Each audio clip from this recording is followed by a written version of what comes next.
Ah, le fameux Monsieur Chaperon. Sanctionner les gens? Ça vous plaît ça, hein?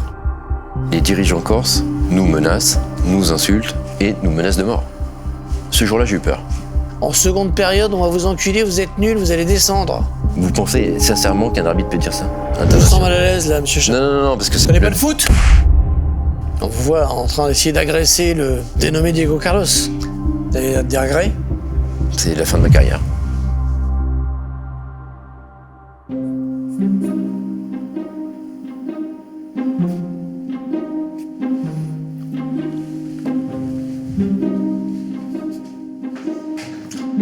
Ah, Chaperon.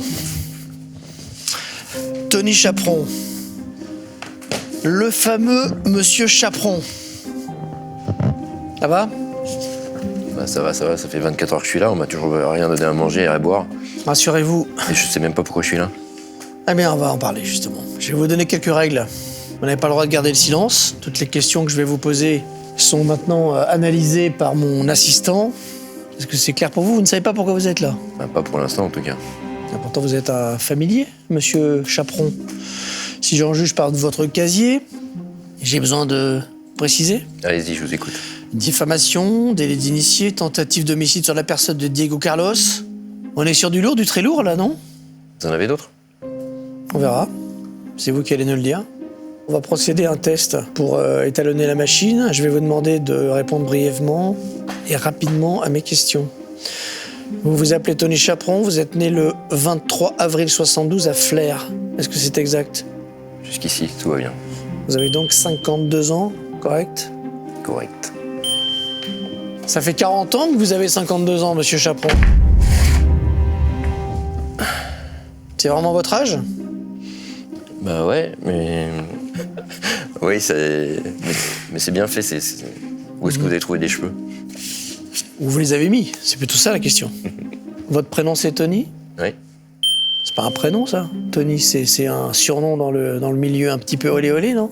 C'est faut demander à ma mère. Ouais, je crois qu'elle était fan de séries américaines. Ah, votre cas s'aggrave. J'imagine qu'au cours de votre carrière, vous avez donné des interviews. Est-ce qu'il vous est arrivé de mentir au cours de ces interviews? Non. Jamais. Jamais. Bah, c'est ce qu'on va voir.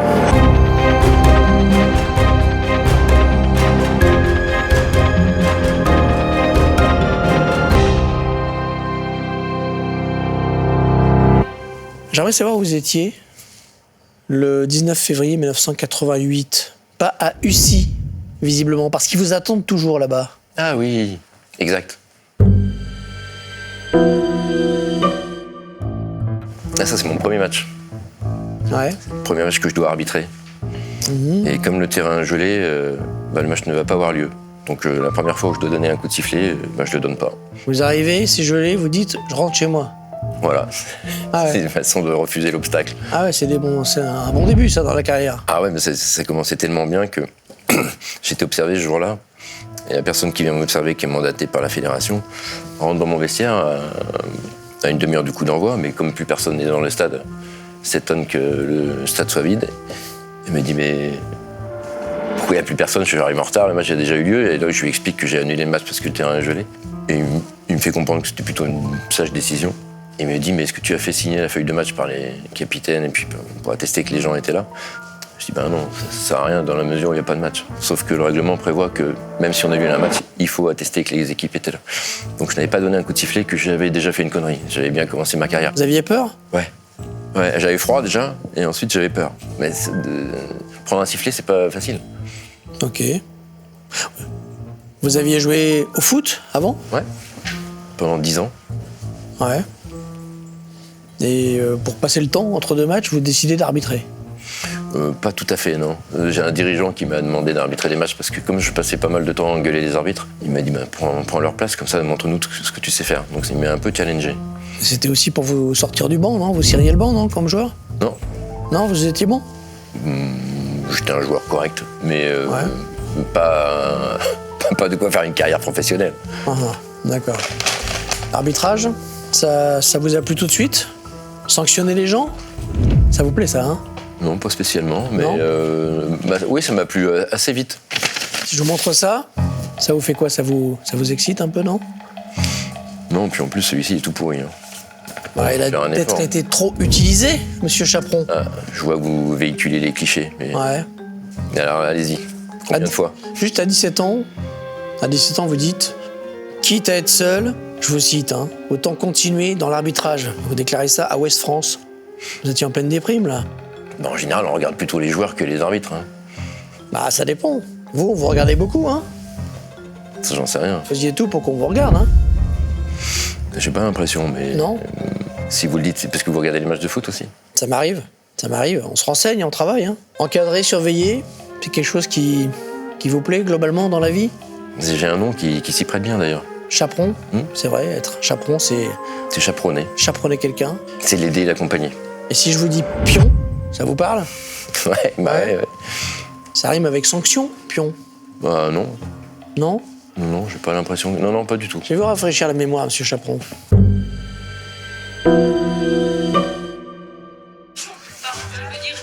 Surveillants. Ils sont près de 1600 à répondre à cette jolie dénomination, rien que dans l'académie de Caen.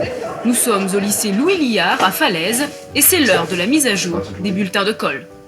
Un pion, ça rime avec sanction?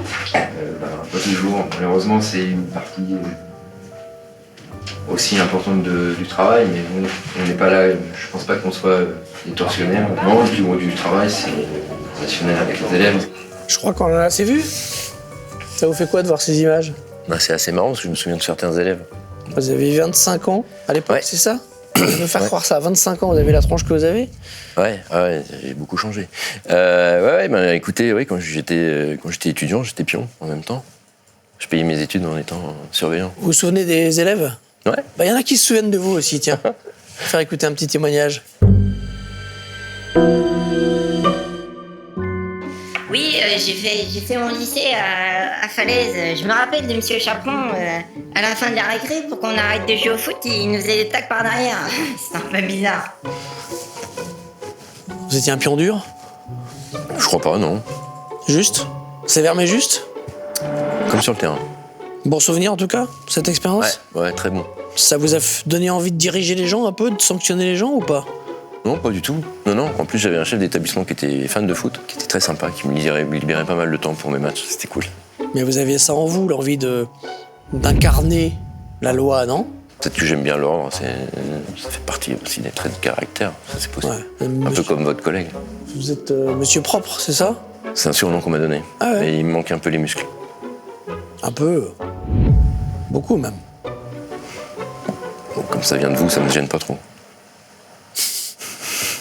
On va pas se mentir, vous êtes considéré par vos pairs comme une tronche, un cerveau. Votre truc, c'est plus le cerveau hein, que les muscles. Maîtrise de STAPS, DEA de sociologie, diplôme universitaire, doctorat à Paris-Nanterre. Bon, on a un petit problème là quand même, monsieur Chaperon. Vous reconnaissez cette thèse? L'arbitre et ses fonctions éthiques. Ah, c'est pas mal, c'est intéressant. Ouais, Ça mais fait ça en claque, mais je regarde à l'intérieur. Pas de moi, ça. Page blanche, page blanche, page blanche, page blanche. Vous auriez pu aller C'est jusqu'à la quoi ce 100e travail page. pas fini? J'avais fait que 100 pages. 100 pages, ouais, bah ils sont où les 100 pages? Bah ça, je n'ai pas soutenu ma thèse de Sciences Po. C'est une thèse de Sciences Po.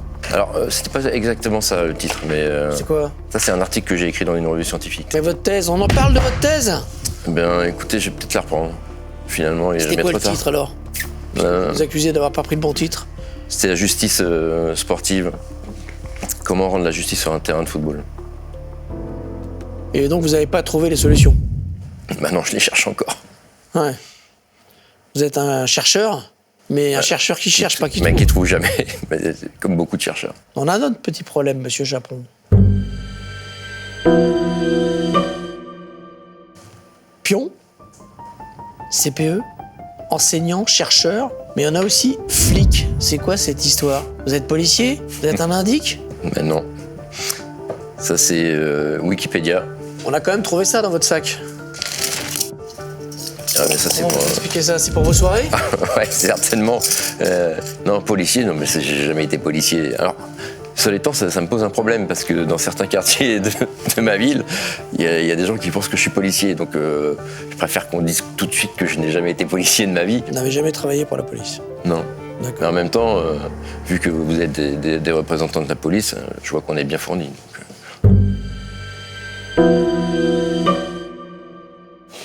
Est-ce que vous connaissez ce consultant? Mika Madar. Ouais. Bah ouais. Et alors? Ah bah Mika, c'est... Je suis arbitré son dernier match. Vous nous racontez?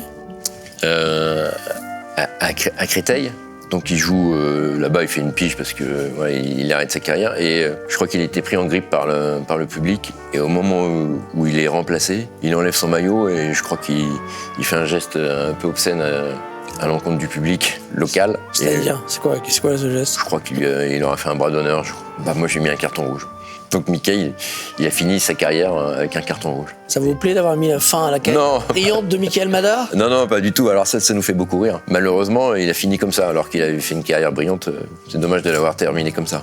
Ça vous fait rire? Mais moi, je savais pas que ça ce vous serait fait rire de mettre des cartons? Non, mais je savais pas que... Non, mais c'est son comportement qui m'avait fait beaucoup rire. Mais je ne savais pas que c'était son dernier match. En tout cas, je savais pas que ça le serait comme ça. Et vous n'avez pas eu de compassion pour lui, qui se fait insulter par la foule, etc. Puis vous le mettez la tête sous l'eau? Ben, c'est-à-dire que quand on est arbitre, comme on se fait insulter à tous les matchs, nous on est habitués, donc on supporte, on fait pas toujours des bras d'honneur à chaque fois qu'on est insulté, parce que sinon on passerait notre temps à le faire. Combien de cartons rouges? Vous savez pas, vous les comptez plus? Non, je les ai jamais comptés. Vous les comptez pas? Vous avez pas chez vous un petit carnet où vous mettez « Ah, bonne journée aujourd'hui, 2 cartons rouges ». Non, pas du tout. On va vous montrer quelque chose là, monsieur Chaperon. Quelques photos. Vous me dites si vous connaissez ces personnes. Merci, assistant. Il est pas très bavard, votre pote. Il est pas là pour parler. D'accord. Cédric Lécleuze, Nancy. Tu vas fermer ta gueule, toi?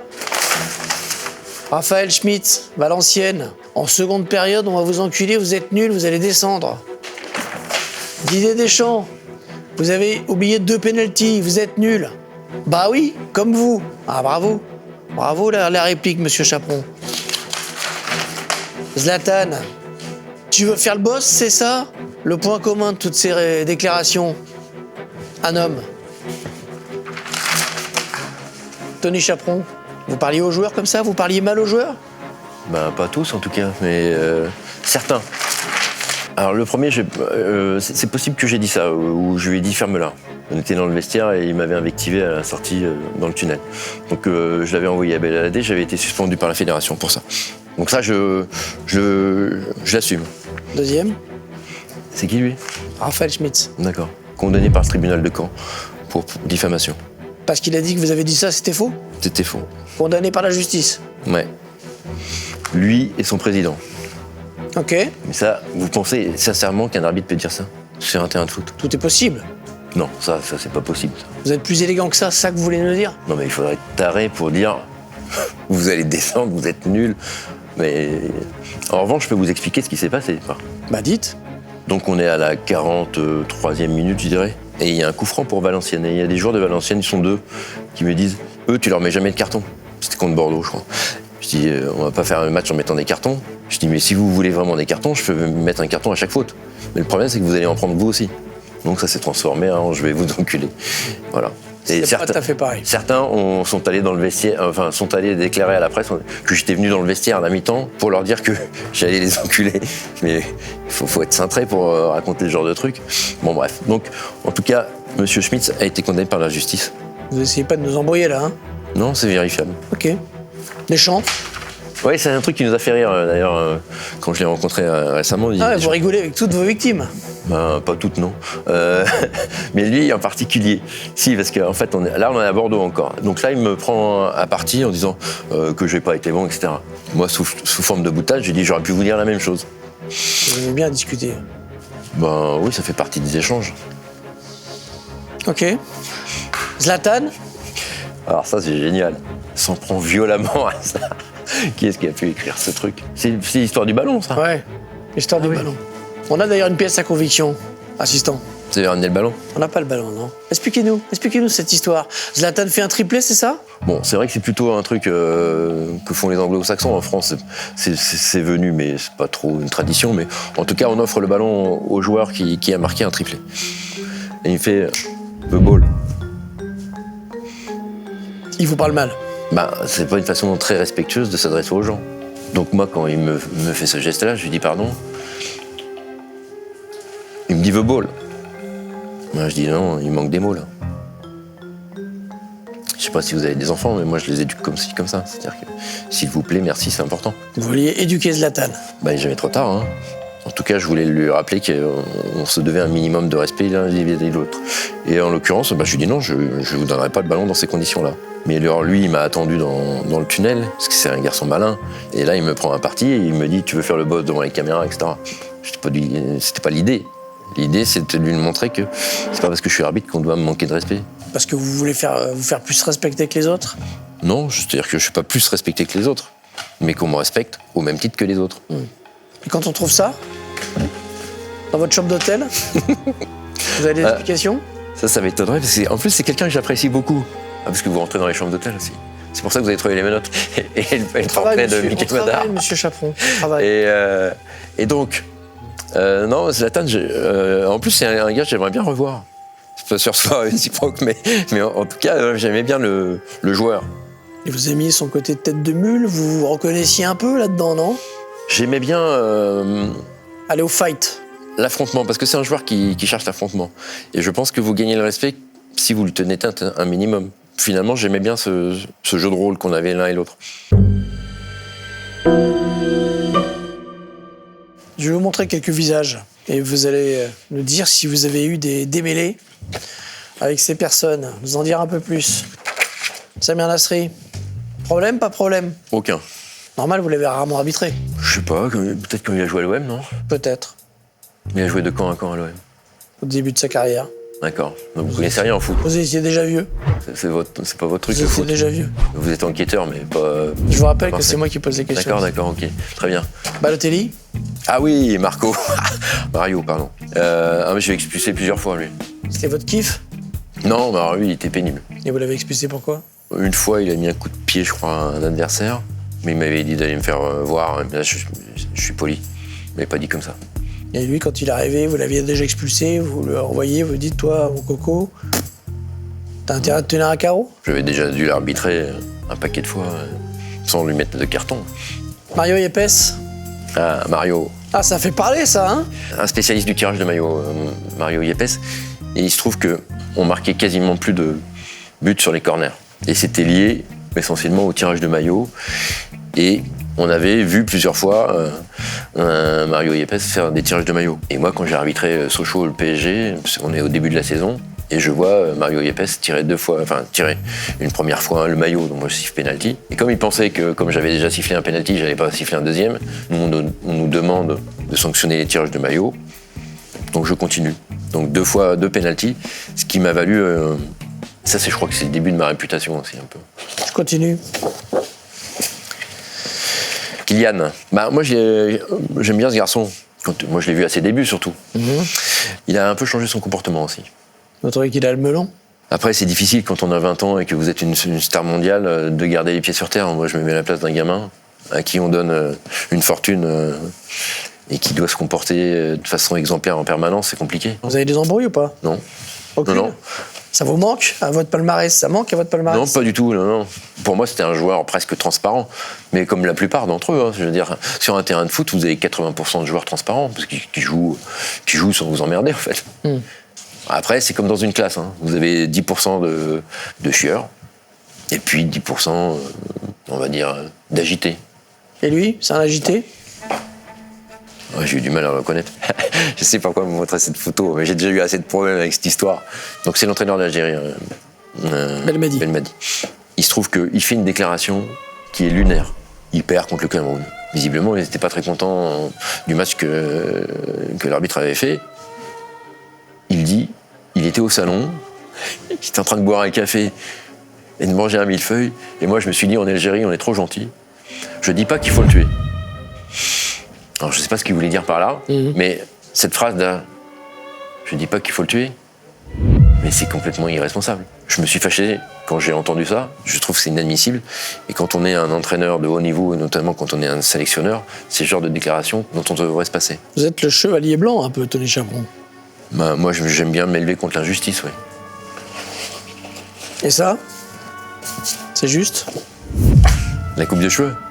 Vous n'y êtes pour rien sur la coupe de cheveux? Là, sur la coupe de cheveux, non, je suis pas conseiller C'est pas votre capillaire. spécialité, là. Non, alors, c'est vrai qu'on n'a pas été toujours amis. Je trouve qu'il avait insulté des membres de ma famille sur le terrain. Ce qui lui avait valu un carton rouge. Des membres de votre famille. Vous arbitrez avec vos enfants, avec votre femme? Non, avec ma mère. Ah, mais pas directement à votre mère. Il a fait une insulte classique sur la mère, quoi. Voilà, classique, voilà. Mais moi, j'aime pas trop ce genre d'insulte. Classique, comme vous le dites. Non, il y a un truc que vous comprenez pas, c'est qu'un arbitre, quand il met un carton rouge, il a aucun plaisir. Hein. Ah, c'est jouissif quand même. Non. De dire, le gars, tu m'emmerdes, tiens, tu sors. C'est moi qui le décide. Bah, peut-être pour vous, dans la police, c'est dans vos pratiques, mais quand on est arbitre, non. Ouais.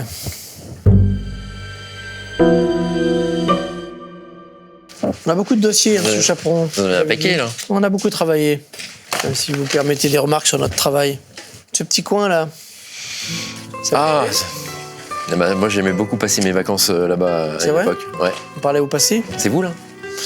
Non, c'est pas moi. Ah, j'ai eu un doute à un moment donné. Ouais, c'est normal avec le corps, je comprends. Non, c'était pas le Corse, c'était le slip de bain. Oui, bah la Corse, bah, c'est un endroit que j'aime beaucoup. Malheureusement, je n'y vais plus très souvent. Vous y alliez avant, en vacances? Ouais, j'y allais tous les ans. Ah ouais, tous les ans. Hmm. Qu'est-ce que vous cherchiez là-bas? Bah, c'est un pays magnifique. Vous avez tout, là. Vous avez la plage, vous avez la montagne. Et pourquoi vous pouvez plus y aller? J'évite. Ça m'évitera des problèmes, je pense. Je suis pas toujours très bien accueilli quand j'allais arbitrer là-bas. On a retrouvé ça sur une départementale Corse. Ça vous appartient? Non, pourquoi?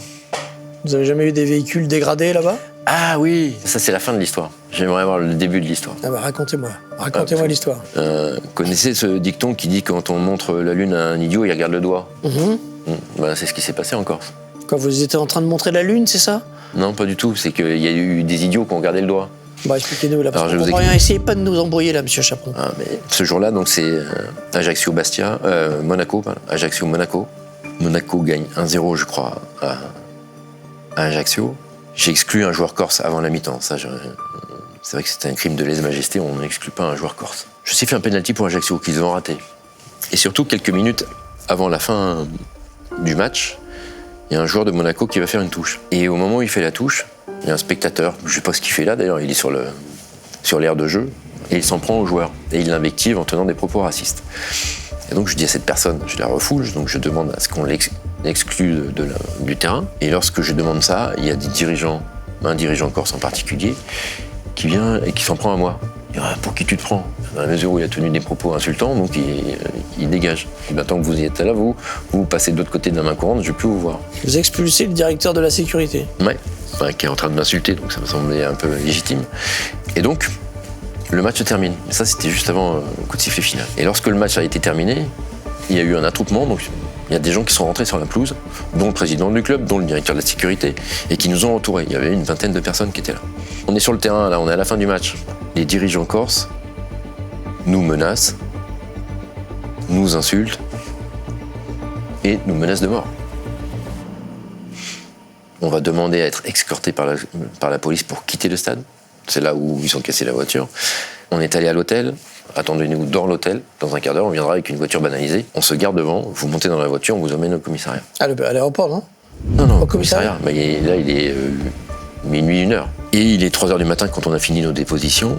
Et là, on te pose la question, est-ce qu'on va à l'aéroport d'Ajaccio? Ils nous ont menacé de nous retrouver à l'aéroport. Et donc, on décide de prendre un taxi et de ne pas prendre l'avion à Ajaccio, mais d'aller le prendre à Bastia. Et donc, on a pris l'avion à Bastia pour rentrer sur le continent. Donc ça, c'est l'histoire telle qu'elle s'est produite. Ensuite, il y a eu, comme toujours, une diversion. C'est-à-dire que vous êtes accusé de menaces de mort, d'insultes, et j'en passe. C'est quoi votre ligne de défense? Vous n'allez pas dire c'est pas vrai, il y a 4 témoins, ils créent une diversion, donc ils inventent l'histoire du doigt. Et ça marche. On ne retient pas le fait qu'on a été menacé de mort, que la voiture a été cassée, etc. On ne retient pas ça. On a retenu, Chaperon a fait un doigt. Donc moi j'étais convoqué par la commission de discipline de la Ligue, qui a reconnu qu'il n'y avait pas eu de doigt fait au public d'Ajaccio. Parce que je vais vous expliquer pourquoi, moi à un moment donné, je lève le doigt. Vous levez le doigt là, comme ça, subitement. On fait l'échauffement avec mes assistants, et parfois, quand on regagne le vestiaire, on a un petit jeu. C'est le premier arrivé dans le tunnel ou dans le vestiaire, parce qu'il n'y a pas de tunnel à Ajaccio. C'est le premier arrivé à la porte du vestiaire, et donc on fait une course, c'est la fin de notre échauffement, on accélère, et moi quand j'arrive devant la porte, je fais comme Usain Bolt, je lève le doigt, c'est moi qui ai gagné. Voilà, ça s'est transformé, il a fait un doigt d'honneur. Alors, et c'est là où c'est dommage, que vous n'ayez pas l'image, parce que si on avait eu l'image, vous aurez montré qui était là au moment où je lève la main. Il y a le vice-président d'Ajaccio, il y a plusieurs dirigeants d'Ajaccio qui me verraient faire un doigt au public et qui seraient sans réaction. Donc cette histoire a été inventée 48 heures plus tard pour me discréditer et pour faire oublier que ce jour-là nous avait menacé de mort. Ok, on a l'image en fait. Ah bah très bien. On l'analysera. Vous n'avez jamais peur, monsieur Chaperon? Ce jour-là, j'ai eu peur. Parce que quand vous êtes menacé de mort, ça vous fait pas trop rigoler. C'est juste un match de foot quand même. Il faut relativiser. C'est la dernière fois de votre vie que vous êtes allé en Corse? Je crois que j'y suis retourné ensuite à Bastia. Ça s'est mieux passé? Pas sûr. Ben, on n'a pas été menacé de mort, c'est déjà ça. Vous vous êtes dit, je peux plus aller en Corse du Sud, tiens, je vais bétonner Voilà. la Haute-Corse. Après, il me reste la Sardaigne. Mais je verrai ce que je peux faire. Vous êtes une tête brûlée, hein? Non. J'ai un truc à vous montrer. Ce genre d'instrument là, vous reconnaissez ça? Ouais, Ça sert à quoi? Ça sert à quoi, ça? Moins sophistiqué le mien, hein, mais celui-ci est pas mal. Ça sert à enregistrer les conversations que j'ai avec mes assistants. D'accord. Je m'en suis servi pendant des C'est pas années. le système, on est d'accord que c'est pas le système qui permet de parler entre assistant et arbitre? Non, on avait ça. Comme j'en avais assez de me faire prêter des propos que je ne tenais pas, un jour je me suis dit, bon, je vais acheter ce genre de dispositif. Je vais le brancher sur le système, parce que nous, on a un système, on est équipé pour communiquer entre nous. Je le branche là-dessus, toutes nos conversations seront enregistrées. Et si un joueur vient un jour dire que je lui ai mal parlé, etc., on aura la bande. C'est légal, ça? Ben, dans la mesure où les personnes sont prévenues, Vous préveniez les joueurs que vous avez Non. un enregistreur? je préviens mes assistants, parce que c'est eux qui sont enregistrés. Je n'enregistrais pas les joueurs, j'enregistrais nos conversations. Vous avez pas un enregistreur sur vous, là? Non, je suis venu sans. On va vérifier quand même. Mais c'est vous qui m'avez mis plein de trucs. Là. Ouais, mais... Vos trucs de chaîne, là, c'est bizarre. Et vous l'avez utilisé? Vous avez utilisé ces enregistrements? Ouais, Quelle occasion? c'était pour un de mes assistants, qui avait été accusé d'avoir tenu des propos racistes. Et donc ce jour-là, on avait un enregistrement. Vous avez fourni l'enregistrement. Et vous avez arrêté ça quand? Je l'ai jamais arrêté, je l'ai gardé. Jusqu'à la fin de votre carrière? Vous trouvez que les arbitres devraient avoir ça sur eux? Comme ils ont les conversations VAR, elles sont toutes enregistrées. Mais je trouve que c'est un bon dispositif. Et alors, quelque part, j'ai été presque un pionnier. C'est-à-dire qu'en utilisant ça, moi, je pense que c'est un bon outil. Alors en plus, ça, c'est un bon outil pédagogique. C'est-à-dire que je pense qu'on pourrait l'utiliser pour expliquer comment sont prises les décisions. Et vous pouviez pas chambrer, du coup, quand vous aviez ça? Vous pouviez pas faire Mais- une petite phrase, là, t'es nul. Mais jamais je faisais ça. Je disais pas à un joueur t'es nul, c'est pas possible. Je pouvais répondre. Comme avec Deschamps, par exemple. Quand lui me provoque, ça s'appelle de la répartie. Et un arbitre, il a le droit d'avoir de la répartie. Ben, je vois pas pourquoi il pourrait se faire insulter en permanence et ne jamais s'exprimer.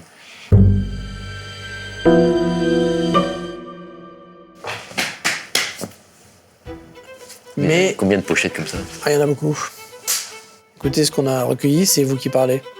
Et quand vous voyez un superbe but et vous vous dites, ouais, peut-être une petite faute, bah ouais, non, mais le geste il est tellement beau que bah, tu le valides. Ça changera quoi, en fait, à l'histoire?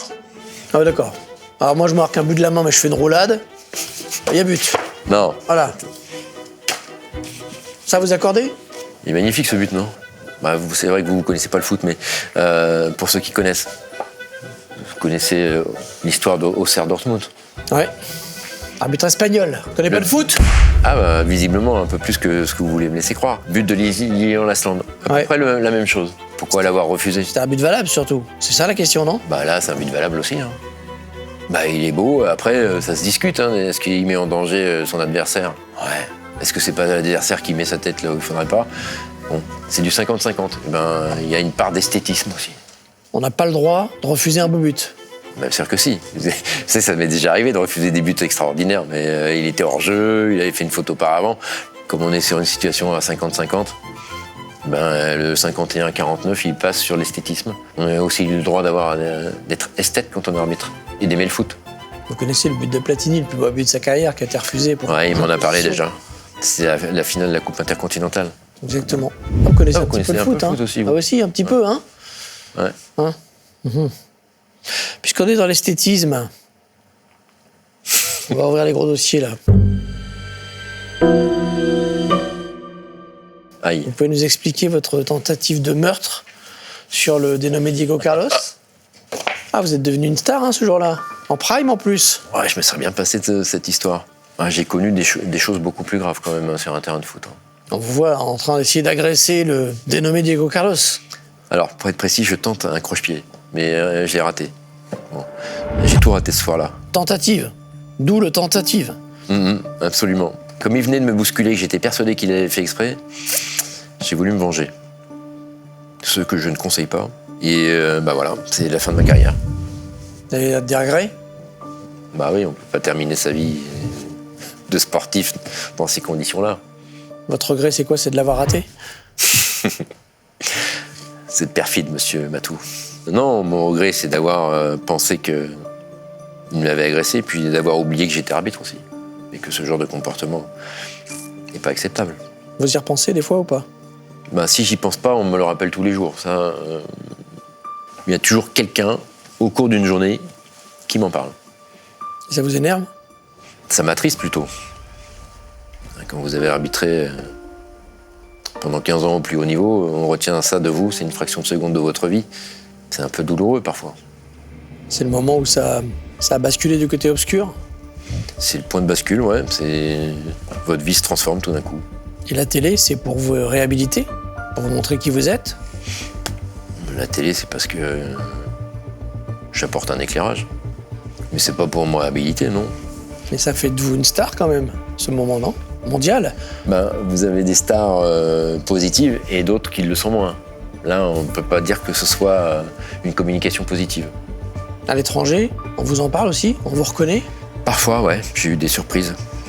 Des bonnes? Non, parce qu'à chaque fois, on me renvoie ça. Ça vous fait souffrir? Bah, avec le temps, les cicatrices se referment, mais elles ne disparaissent pas complètement. Ils ont été vaches de vous suspendre et de faire en sorte que vous puissiez même pas faire un dernier match de gala? C'est possible. J'avais un passif que vous avez collectionné aujourd'hui. Mais oui, je pense que c'était une occasion rêvée de se débarrasser de moi. Bon, ben, je leur ai donné l'occasion de le faire, donc c'est d'abord ma faute. Je vais vous faire écouter quelques déclarations qui étaient un peu votre quotidien, le quotidien de vos collègues, les jours de match. Vous n'avez même pas arbitré ici.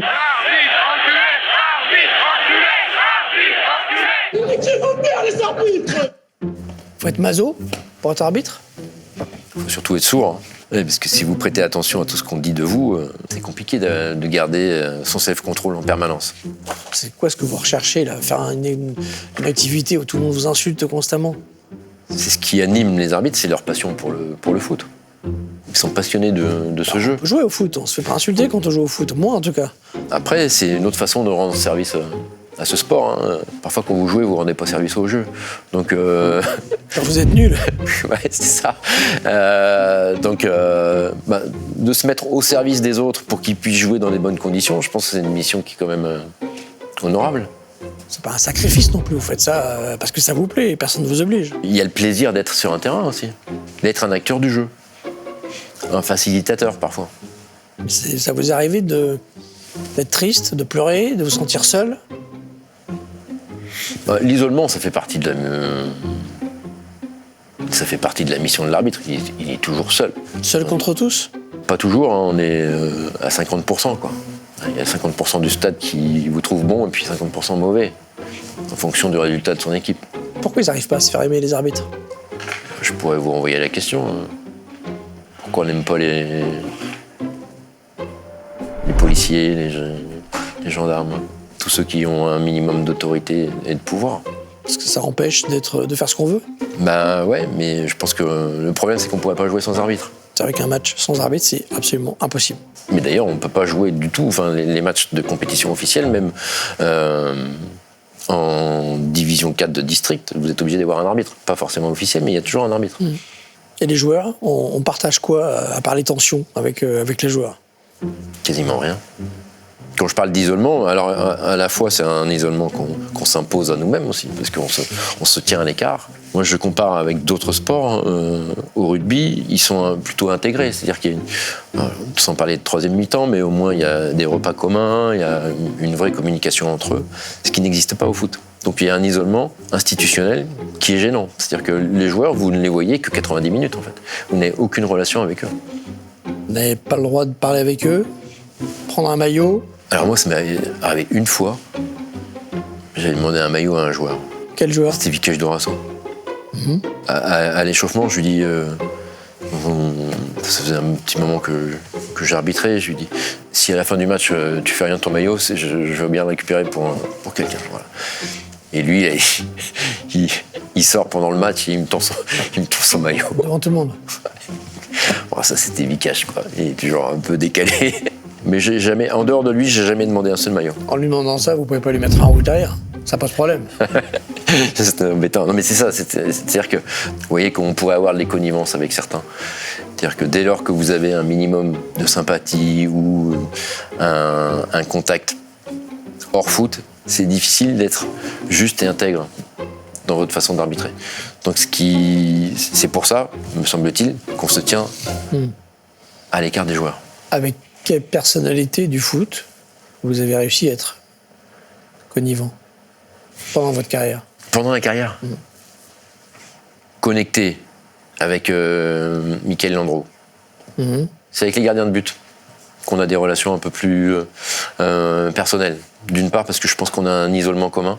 Racontez. Bordeaux-Lille. Il fait une sortie kamikaze et il prend un joueur de Bordeaux. Je juge mal la situation, donc je lui mets un carton jaune. Et quand je revois les images, je me dis, ah non, ça c'est pas carton jaune, ça c'était carton rouge. Sauf qu'on a le droit à ce moment-là, quand on est arbitre, de visionner l'image et de faire un rapport complémentaire. Ça, envoie... pas sur la VAR, c'était après, à la fin du match. Ouais, mais moi j'ai jamais eu la VAR. Ouais. Et donc, ce jour-là, je dois lui mettre un carton rouge, mais je me trompe.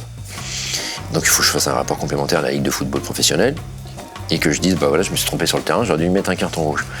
Et le lundi, j'ai un coup de fil avec un collègue arbitre, je lui parle de cette situation. Là, je suis bien embêté parce que là, je fais un rapport à un gars, lui, je vais lui mettre un carton rouge, il va être suspendu, mais moi, j'aimerais bien le lui dire de vive voix. Et le gars me dit, mais moi, j'ai son numéro de téléphone. Et donc, il m'a filé son numéro, j'ai appelé Michael Landreau. Salut, c'est Tony Chaperon, je vais te mettre un carton rouge. Sympa l'appel. Alors en fait, il croyait que c'était un canular. J'ai dit bonjour, je suis Tony Chaperon. Alors évidemment, il n'y a pas mon numéro. Donc il dit, ouais, c'est une blague. Alors, et donc je lui explique. Et je dis, ben voilà, moi je dois vous mettre un carton rouge, mais je préférais vous le dire de vive voix plutôt que de faire un rapport dans mon coin. Tu dors même la nuit, Tony Chaperon, il t'appelle pour te mettre un carton rouge. Donc voilà, l'histoire avec Michael Landreau, c'est ça. Et puis une autre fois... Il l'a pris bien finalement? Ouais, il a trouvé ça plutôt une classe que je l'appelle en lui disant, bah voilà, je suis obligé de le faire. Il vous a envoyé un maillot? Non, ça, il m'a jamais filé de maillot. Voilà, donc c'est la petite histoire avec Michael Landreau. Voilà, on avait une relation. Mais ça m'avait pas empêché de siffler 2 pénaltys contre lui. J'ai encore un truc à vous faire, écoutez. On parlait de relation avec les joueurs. Écoutez. Ouais. Tony Chaperon, il m'a arbitré une fois. C'était un match international contre la Suisse. Le gars, je le connais pas, et avant le match, il vient me parler sans raison. Comment tu vas? T'as fait un bon voyage? Il fait beau ici. Il me tient la jambe pendant 5 minutes avec que des banalités.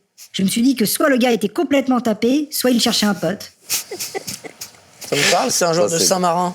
Ça, c'est drôle. Sélection de Saint-Marin. Ouais, parce qu'en fait, il se trouve que avant le match, donc on fait une reconnaissance du terrain avec mon équipe, et il y a les joueurs suisses qui débarquent. Donc Jetson Fernandez, il vient me voir, donc il joue avec l'équipe suisse.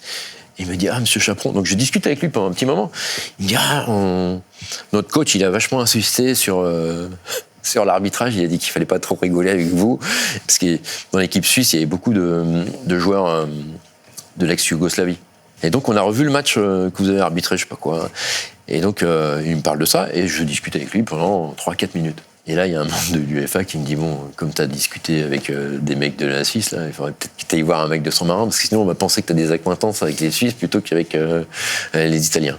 Et donc je suis allé voir un gars de Saint-Marin, Je sais pas qui c'est d'ailleurs, mais et donc j'ai discuté avec lui pour essayer de rééquilibrer les trucs. Donc voilà, j'ai dû lui dire qu'il faisait beau et que on est dans un univers de paranoïa, c'est-à-dire que les gens pensent que parce que vous avez discuté avec un joueur, vous êtes plus enclin à lui siffler un penalty ou quand on parle pas aux joueurs, on est hautain, mais quand on parle avec eux, c'est une suspicion, donc on n'est jamais au bon endroit, quoi.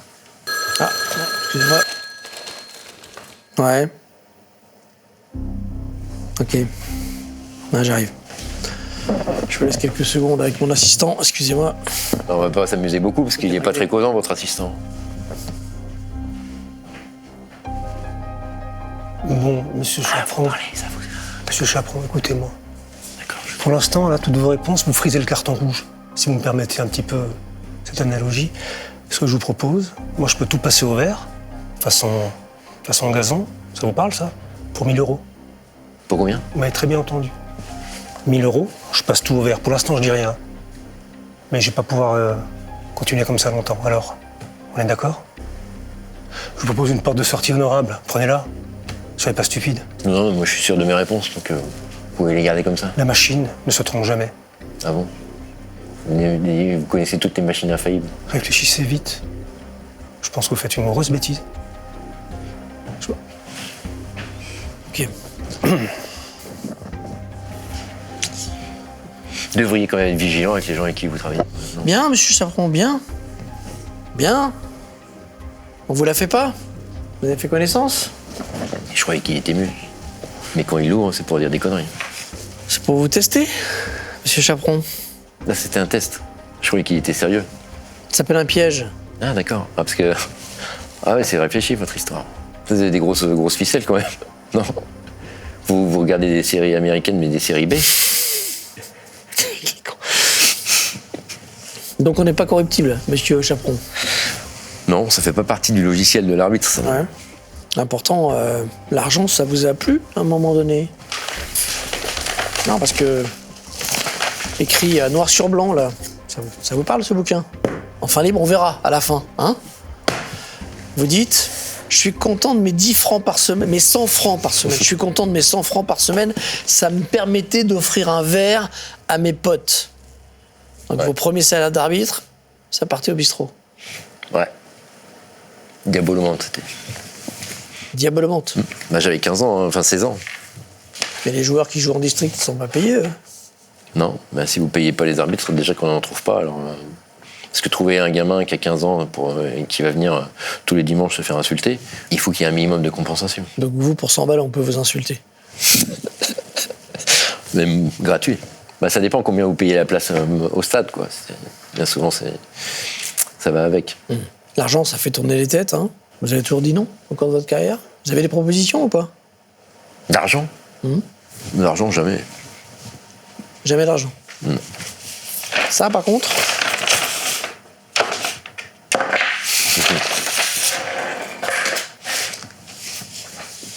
Ça, on vous en a proposé? Des bijoux, des montres? Non, mais jamais. Vous n'êtes pas assez bête pour les mettre aujourd'hui. Bah, j'ai été pas prévenu que j'allais venir ici. Vous avez des méthodes particulières, quand même. Vous arrêtez les gens comme ça, vous les enfermez. Sur la corruption, moi, il m'est arrivé deux histoires. Donc, On a 48 heures de garde à vue possible, donc... Ouais, j'aimerais bien sortir à un moment donné. D'ailleurs, je pourrais manger un truc. Parce que... On verra tout à l'heure. D'accord. Alors oui, je vais faire un match en Ukraine. Quand vous arrivez à l'hôtel, quand vous retrouvez de votre chambre, il y a parfois des goodies. Vous avez un pins, une écharpe, un fanion. Ouais, ça c'est un goodies, quoi. Je vous explique ce qui se passe habituellement. D'accord. Et donc, on a plein de trucs comme ça. Dans ma chambre, il y a effectivement des goodies comme ça. Et dans une boîte, il y a une montre. Mais moi, je connais pas du tout. Enfin, comme j'en mets jamais, je sais pas quelle est la valeur de cette montre. Mais bon, voilà. Donc, je vois une montre qui ressemble un peu à ça d'ailleurs. Et moi, j'y prête pas trop attention. Et bon, bref, on fait le match. Le match se passe. Et puis, on rentre. J'ai mon assistant qui m'appelle. Il me dit écoute, je suis allé sur Internet, j'ai regardé le prix de la montre qu'on a reçue. Et mon assistant me dit mais elle coûte un certain prix, quoi. Elle coûte 1 000 €, un truc comme ça. Enfin, donc, moi, je suis très embêté parce que j'ai accepté ce cadeau, mais sans en connaître sa valeur. Et de notre posture d'arbitre, c'est très emmerdant. Surtout que vous l'aviez déjà vendu. Non, elle est toujours chez moi dans un placard. Vous avez fait quoi alors? bah, je suis très embêté parce que si j'ai conscience de la valeur de cette montre avant le match, là je fais un signalement. Mais après le match, C'est trop tard. bah après le match, ça sert à quoi de dire? Vous n'avez pas eu le temps de siffler des pénaltys pour Kiev. Non, mais je sais même pas ils étaient qualifiés déjà de match aller, ils avaient dû gagner 4-0 ou je ne sais quoi. Donc je comprenais pas très bien la posture. Et franchement, je n'ai jamais eu un doute quelconque sur la valeur de cette montre avant le match. Ça, c'est le cas le plus flagrant qu'il m'ait été donné de rencontrer au cours de ma carrière. Donc le fantasme sur la corruption, c'est quand même la preuve que ça n'existe pas, ou très peu, ou c'est très, très en marge. Alors moi, je ne saurais jamais si c'est la poule ou l'œuf. Hein. Est-ce qu'on se dit, Chaperon, c'est pas la peine, parce que Ça marchera pas. c'est un con, donc il dira non, ou c'est parce que ça n'existe pas, tout simplement. J'ose espérer que ça n'existe pas. Ça ne veut pas dire que ça n'a pas existé. Parfois, c'est pas des montres. On a un témoignage qu'on n'a pas réussi à identifier. Vous allez nous dire si ça veut dire quelque chose. J'ai bien connu le monsieur Chauve qui fait l'arbitrage. Il était très gentil, mais c'est vrai qu'il était très stressé. Il fallait le détendre après le match. Alors, c'est toujours dans les pays de l'Est. Hein. C'est marrant, ils ont une culture particulière. Alors, je vous explique, je fais un match international. Je me sens mal à l'aise, là, monsieur Chaperon. Non, parce que c'est... Non, mais il faut faire attention à ce qu'on raconte, parce qu'après, les gens, ils se font des films. Donc, on fait un match à... C'est en Slovaquie, je crois. La veille, parce qu'après le match, ça sert plus à rien. La corruption, c'est trop tard. Donc, il faut vous corrompre avant. Vous êtes un spécialiste, hein. Non, mais je comprends comment ça fonctionne. On est 4 arbitres français et on va faire un match là-bas. Il y a un représentant de la fédération qui vient vous chercher à l'aéroport, qui vous emmène à l'hôtel et puis après qui va vous véhiculer tout au long de votre séjour. Vous passez 3 jours là-bas. Donc on va s'entraîner, on revient à l'hôtel, on se change, on va dîner, voilà. Bref. Et quand on rentre du dîner, on est dans la rue, on marche. Et là, il y a le représentant de la fédération locale qui échange avec mon 4e arbitre et qui lui fait une proposition. En gros, il lui dit j'ai 4 copines qui sont fans de foot et qui aimeraient venir discuter avec vous à l'hôtel. On imagine bien qu'elles sont spécialistes du foot à peu près comme vous. Et donc mon assistant me dit mais qu'est-ce que je lui réponds? Je dis, tu crois vraiment qu'on est obligé de répondre à ce genre de conneries? Je dis, je m'en doutais, donc je dis c'est même pas la peine d'y penser. Donc voilà. Donc avant le match, ce genre de proposition, ça m'est arrivé donc une fois, mais le reste, ça m'est jamais arrivé. Et donc comme accessoirement, elles sont pas venues les filles parce qu'elles devaient être trop déçues qu'on ne veuille pas échanger avec elles. Mais ouais. En plus, ils ont perdu 1-0 sur penalty. Je pense qu'ils étaient vraiment trop déçus. Mais là encore, c'est un truc. Si jamais vous le faites une fois, mais votre carrière elle est terminée. Quel est le sens d'être arbitre si vous, à un moment donné, vous acceptez quoi que ce soit? En fait, vous perdez toute crédibilité, mais même vis-à-vis de vous-même. Et la télé? Pourquoi ce choix? Bah, c'est ce qu'on est venu me chercher. Vous avez hésité? Ouais. Mais après, je me suis dit quand même que moi, je pouvais pas reprocher aux médias de ne jamais parler de l'arbitrage de façon positive, ou en tout cas raisonnée. Je pouvais pas leur reprocher. Si, au moment où on me propose de le faire, je dis non. Donc... Sacrifice, encore? Non, pas du tout. Je suis pas sacrificiel du tout. Non, c'est un plaisir. Bah, ça dépend avec qui. Hein. Moi, j'ai des missions, les journalistes sont un peu bizarres. Ouais. C'est un métier un peu étrange. Hein. Ouais. La télévision... Vous avez des noms? Ouais, enfin bon, je préfère pas les citer parce que... Surtout c'est quelqu'un qui est assez connu, qui présente une émission le dimanche. Bien, vous nous avez dit beaucoup de choses, monsieur Chaperon. Peut-être un petit peu trop. Ah. C'est un motif inculpation alors. Non, mais je crois que pour votre sécurité, on va devoir vous mettre sous protection, en attente de la suite de notre enquête. Vous allez être accompagné? Ah bah on va s'amuser. Il est très sympathique. Ouais, bon... Vous avez un problème avec les chauves? C'est pas mon truc. Vous raccompagner? Merci. Vous me libérez? Je vous salue. On va vous raccompagner, vous mettre sous protection. D'accord. Bonne fin de journée. Merci monsieur.